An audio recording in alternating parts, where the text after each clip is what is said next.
Hello, my name is Dave Robbins. I am a solutions architect in Oracle's Database Solutions Group. In this session, I am going to demonstrate the virtual full backup and zero data loss features of the Zero Data Loss Recovery Appliance.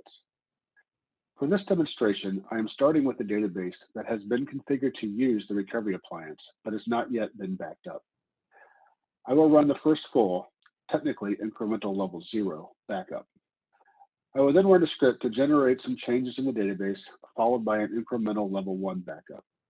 Once that is complete, I will run another script that will add a row to a table that immediately crash the database and remove all the data files, archive log files, online redo log files, and control files. Finally, I will run a script to restore and recover the database and show that the inserted record was recovered, even though no backup was taken after it was inserted. We are starting on the Enterprise Summary page in Enterprise Manager. To schedule the backup, I will first navigate to the database homepage by going to Targets, Databases, and clicking on the link for my database.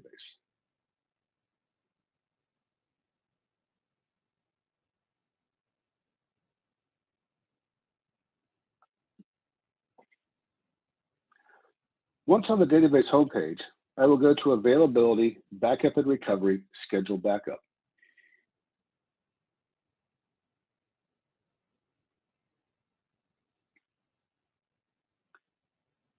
I will then select the Oracle Suggested Recovery Appliance Backup option. We want to run it one time immediately, so I will just click Continue. Here we can review the backup configuration. We can see the location of the libra.so file. This is the library that allows our man to interact with the recovery appliance. We can also see the location of the wallet. This is the file that stores the credential for the VPC user to connect to the recovery appliance. Finally, we can see the connect string for the recovery appliance itself. I will click Submit Job, and I will click View Job to follow its progress. I will turn Auto Refresh on and follow the progress of the backup job. I'm going to pause the recording until the backup completes. We can now see that the backup job has succeeded. I will now run a script to generate some changes in the database.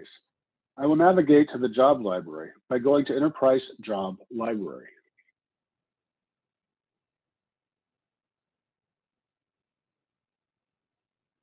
I will select the Run Workload script for my database and click Submit. Here we can review the job attributes, but nothing needs to be changed, so I will just click Submit. I will click on the job link in order to follow along its progress.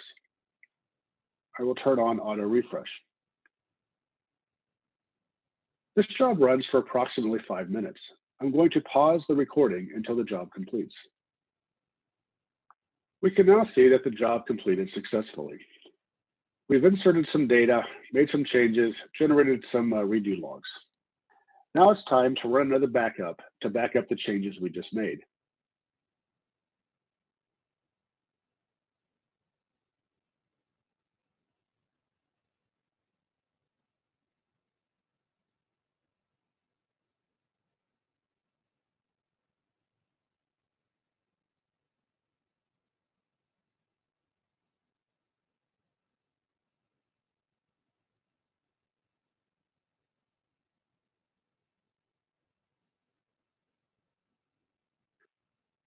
I will turn Auto Refresh on to monitor the job's progress.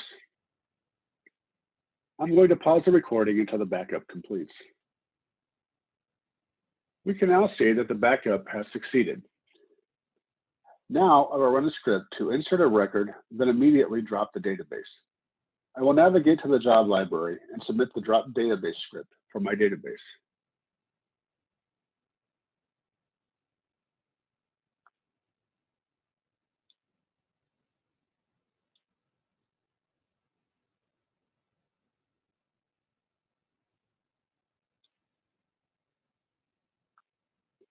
Let's review the log as it progresses.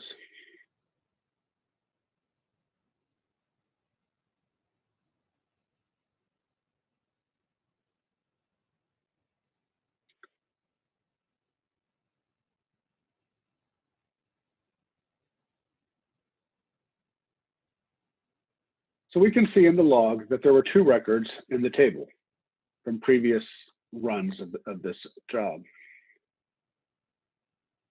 We've now inserted a 3rd record in the table with a current timestamp, 11:37 a.m.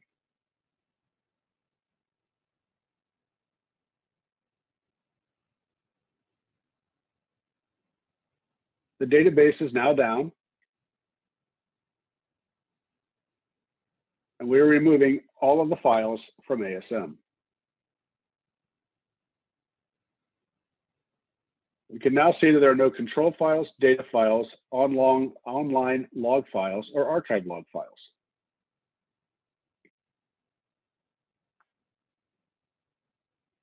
Now I will recover the database. I will navigate to the job library and submit the toRestore job for my database.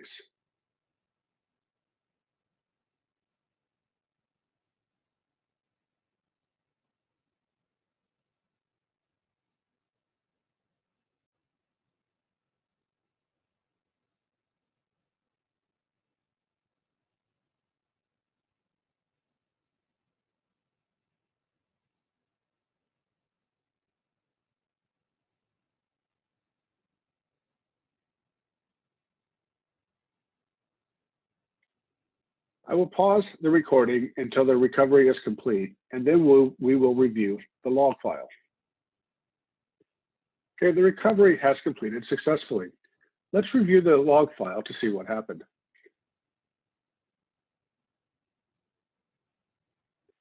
The first step was to restore the control file.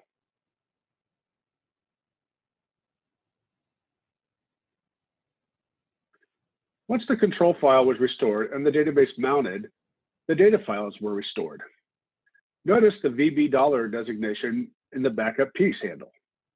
This indicates that this was a virtual backup that was created on the recovery appliance itself. Our man did not directly send this backup piece to the appliance. The appliance built this virtual backup from the incremental backup that was sent by our man. Once all the data files were restored from their virtual full backups, the recovery phase begins. Notice that the recovery phase goes directly into restoring archive logs. There are no incremental backups to restore, even though we sent an incremental backup. This is because the recovery appliance virtualized those incremental backups into the virtual fullbacks that were restored in the previous step. Also notice the piece handle name of the redo logs, of the archived redo logs. They begin with $RSCN. This is an indication that these were sent via real-time redo and not by RMAN backup sets. Once all the archive logs have been applied, the database is opened. Now let's check for that record we inserted just before we crashed the database. Notice there are 3 records, with the last record having the timestamp of 11:37:41 that we inserted earlier. This is 0 data loss. This record was able to be recovered even though no backup was ever taken after the record was inserted into the database. Real-time redo provided 0 data loss. I hope you found this demonstration to be educational and useful.